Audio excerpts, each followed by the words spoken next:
Hello friends, सिंदूर खेलर आगामी episode रे आपण मैंने देखा पाइबे आउ गोटे धमाकादार और मजादार सीन। हाँ दर्शक बंधु, मल्लिका अनी को आद्या घर को आने को जीव। अनी मल्लिका सांगरे जीवाई मना करदेव। अनी आद्या पाखरे थिब। मल्लिका अनु को टाणिब और कहब आ जीवा आ, किंतु अनी आद्या को धरीदेव आउ कहब छाड़ मते। आन्या कहब मामा अनी को अटकाओ। मल्लिका आ बोली टाणिब आउ अनी कहब मु तुम सांगरे जीविनी, छाड़ मते। मल्लिका अनी को जबरदस्ती टाणी नब। आद्या और दिव्या कांदी पकाइबे।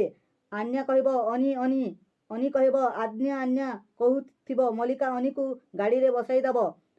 आन्या अनी अनी बोली कांदी पकाइब। एबे आद्या कौन करिब? अनी को मल्लिका कबलरू केमिति बंचाइब?